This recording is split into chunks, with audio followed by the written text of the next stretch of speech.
Hey guys, my name is Brittany. For the purpose of this assignment, I chose to do Fitbit because I got a Fitbit this summer for my birthday and I absolutely love it. I think it's super beneficial for anyone trying to keep track of their health journey.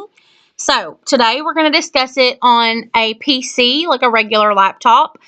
I normally keep up with it and keep it synced to my phone, so the stats that I'm going to show you today are not necessarily what is registered on my phone because I haven't synced my Fitbit to my computer lately, but I'll still be able to show you all the cool features that Fitbit has. So you'll just pull up your app like you normally would. I'm going to go to search for it. I've already downloaded it, so you can easily pull it up right there and just click on it. It takes a couple seconds to open, so don't fret when it doesn't open immediately.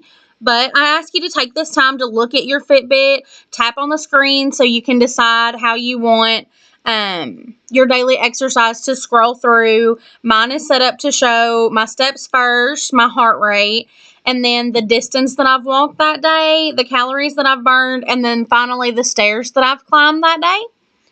So it's really neat to be able to rearrange those into what's important for you and what you would like to see when you tap your screen. But now that my screen's pulled up, I'd like to direct you guys to this is what's called the dashboard. The dashboard is basically your home base for your Android or for your smartphone or your iPhone or whatever you have. This is like your home screen. This is how you access almost everything that the app itself does. If you look to this left-hand corner, this is where you're going to find your calories burned. You can click on that, and it'll take you to a page with a graph that will show you how many calories you've burned over a period of time.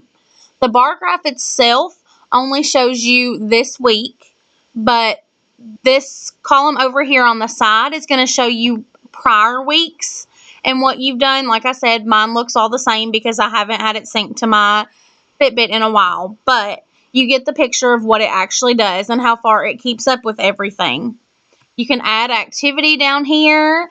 You can search for exercise over here, and then when you select it, it'll pop up down here. This is where your running would pop up, your minutes if you ran for 30 minutes, and then you would decide how many calories you burned, and it would contribute that information into the graph up here.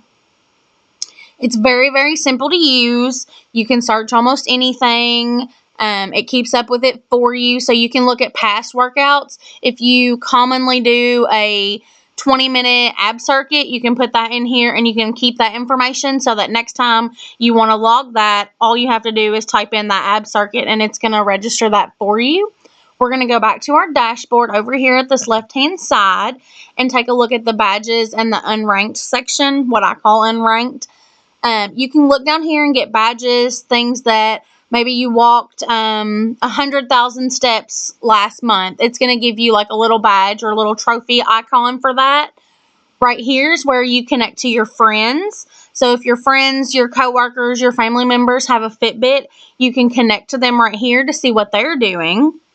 And over here on the right-hand side, you can challenge your friends and family. So you connect to them over on the left-hand side, and over on the right-hand side, you can keep up with races, or maybe you're seeing how many steps you can walk in a day, or who walks the most, things like that.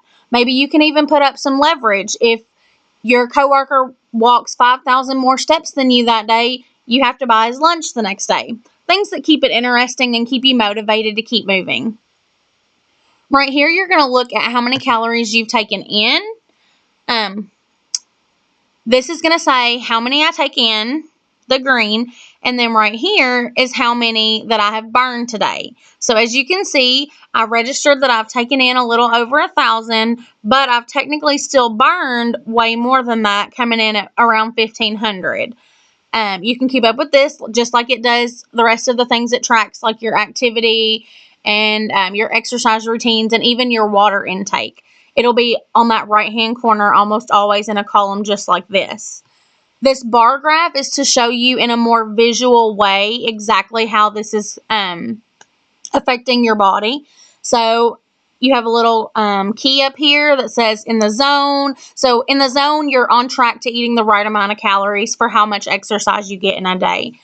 The yellow means you're under, so maybe you haven't ate enough that day and, you've been super busy, so you've walked a lot, you've got a lot of exercise in, but you haven't stopped to take the time to eat. And then red is going to alert you that you've had way more calories than what your exercise would be able to keep up with for that day. You can come down here and log your food. Click log food. And this little search bar will search almost anything. As you can see to the right, I've searched Chick-fil-A, I've searched mellow mushroom, and today I actually had a grilled Zaxby's salad, something I eat kind of often. So we're just going to search for that right here. And it's the first thing that comes up because it's already been over here. So it recognizes that I like Zaxby's and that I choose their salad often. You're going to click that. It's going to ask you your serving. It already has the calories right here for you. And then down here, it's going to ask you if you want to put it in a category. Maybe you had that for breakfast or lunch, or maybe you just had it as an afternoon snack. But I had it for lunch, so we're just going to move it there and then save it. And it's going to automatically update my calories. And then when you go back to log food, it's also going to be over here where that second salad is right there. Let's go back to the dashboard. Right here, you can look at start a food plan. If you're really into physical activity and you're on a set nutrition path, you can keep up with your food plan right here. I'm not going to go into as much detail about that, but it is possible. Down here, right below that, you're going to see how much water you drink in a day. The biggest portion, I would say, of a fitness journey is to drink as much water as possible. So this app helps you keep up with that. Like I said before, you have this whole column over here that will show you how much you've drank in the last several weeks or however long that your device has been synced to this one. So today, I've had 1,400 milliliters of water, a good amount, but not always enough. Just like the add food button down at the bottom, you can add water right here. Maybe you drank 6 cups of water, but you don't see cups and you don't know how to convert it to milliliters. Right here to the right of it, you can change that. And you can change the measurement, and we're going to say 6 cups today. So it's going to completely add that to your chart, and you're going to be able to see that you went above what you had before. Like I said, it's easy to do. It doesn't take very long, so it's a good way for something else to keep up with it and you to be able to look back and reflect on how much you had today, or maybe you need to set a goal to drink more water tomorrow. This left-hand bottom side is a button that you can get to everything pretty easily. If you don't want to go into the hassle of looking at the graphs, you'll just click on these and it'll take you straight to it. Just like the calories burned, you can log your activity, change your weight, log your water, and log your food, which we already did.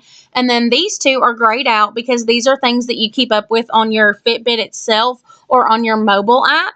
But this one sets an alarm and it sends a message to your Fitbit to vibrate on your wrist. You can set that per day. You can set it Monday through Friday. Any way that you want to set that alarm that you would normally be able to set an alarm. And it goes off at that consistent time. The log sleep button, you don't necessarily log your sleep, but you do keep up with it anytime you sleep with your Fitbit on. It keeps track of your heart rate and things like that. And it can tell when your heart rate is racing. It can tell when you move a lot in your sleep. So what it will tell you in the morning is exactly how many minutes that you slept, how many minutes you spent awake, things like that. It can tell you that you spent 6 hours in REM good sleep, but you were awake 16 times in the night and you were restless 5 times. Things like that. Like, they're very accurate statistics and they're very specific. So it's a good way to know exactly, how your sleep cycle is and what you can do to improve it. So, like I said, there's a lot that Fitbit does. There's a lot that is on the app that is not necessarily represented here. But if you have a Fitbit, I encourage you to look at all the things that it does and ways to improve your health by using it. And I just want to thank you guys for listening.